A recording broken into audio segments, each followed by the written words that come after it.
Wait, how did Airman get on this rankings list? And who the hell is Hyde AJ?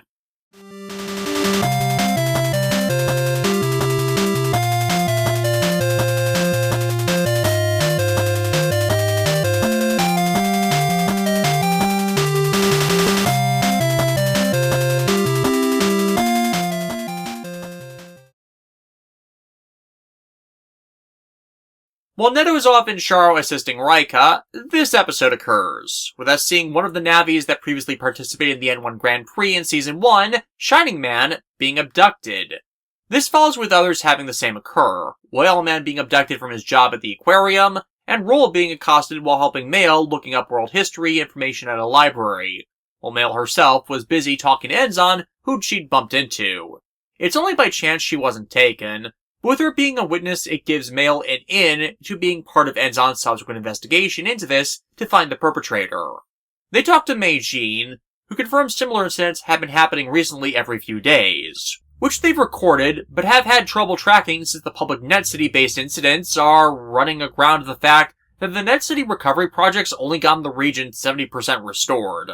The fact that Navi processing data is used as the central core of dimensional area converters makes it a possibility that this might be Nebula harvesting new cores for the converters, but it's too soon to be certain.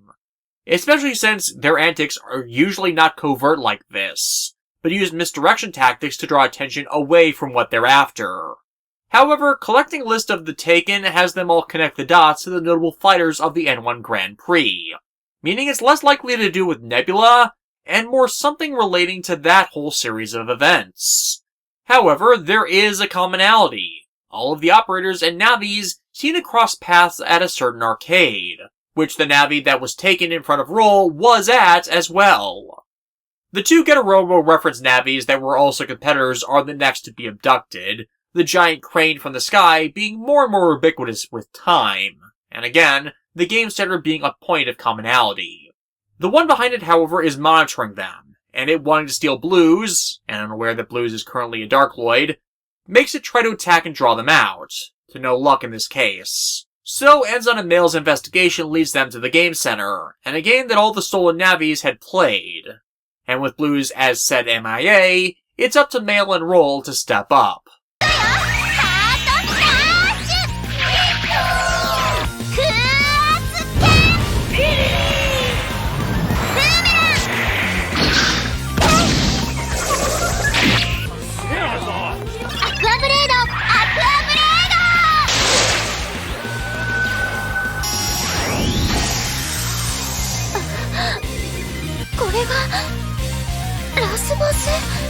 The freaking life virus? Like, yeah, Anime Roll is strong. Even Enzan can see that as he's not interfered with this at all to take over for Mail before this point. But damn, this is like Mail Marathon completing Battle Network 1 with an alt character.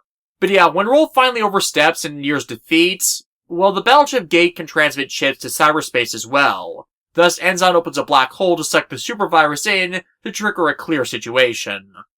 With this done, though, well, now Roll's a target, and properly prepared, they've got her installed with a tracking program so they'll be able to trace where they've been taken. Unfortunately for Roll, that'll take time, and Roll without her operator finds herself in a NetNavi gladiatorial arena, where the Navis are forced to fight under threat of deletion. Oh, just declare you're Spartacus or Henchman number 1 or something. It'll draw the big bad out pretty fast. Actually, Roll just triggers the tracking beacon, which shows her inside a research installation. But in the meantime, she's forced to fight against a Navi that just doesn't want to listen.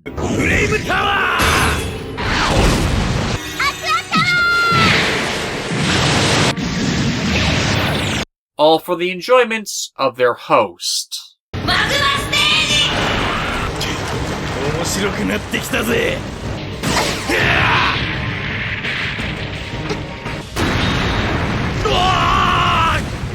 This is why you never fight above a magma pit, people.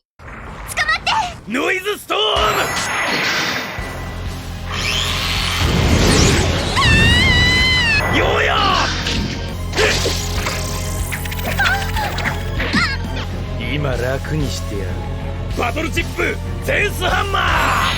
Fortunately, Mail does make it here just in time, ends on confronting the mastermind, a childish robot?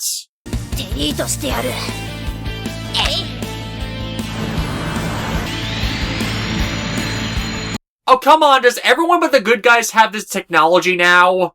So, funny story about this character, named Allegro, is voiced by Junko Minagawa.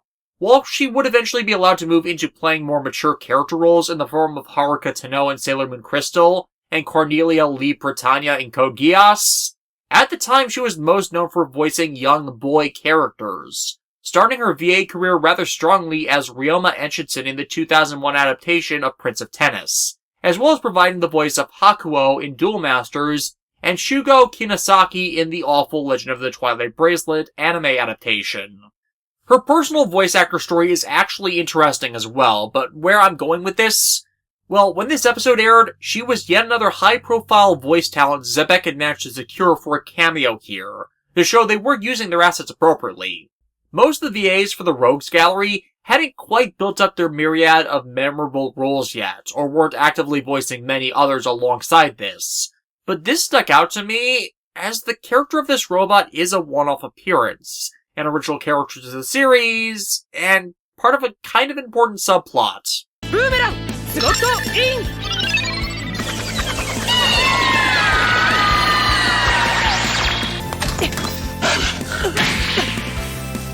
Shimatta! Magnum! Ereki Blade! Allegro.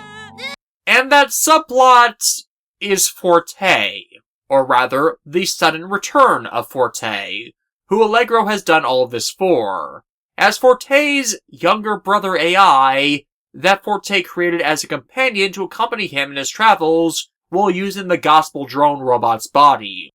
While it developed the ability to create dimensional area generators, its juvenile mindset was a hindrance to what Forte had in mind, so he just pulls out Allegro's brain and destroys it? Harsh way of reprimanding a misbehaving child, dude. The wrap-up. We have I'm Not Dead! For the series reminding us that Forte is a thing. We have a mystery plot, with ends on a male getting to the bottom of a bunch of Navi disappearances that goes nowhere.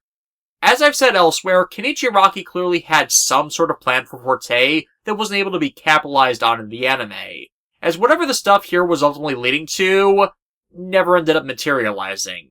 In context of chronological viewing of the series, this was a big moment for us watching as it aired, with everyone who first watched it wondering what Forte was planning and had coming, how he might use dimensional area tech to his own advantage, and then, well, nothing really came of it, which honestly makes this episode a bit worse in retrospect.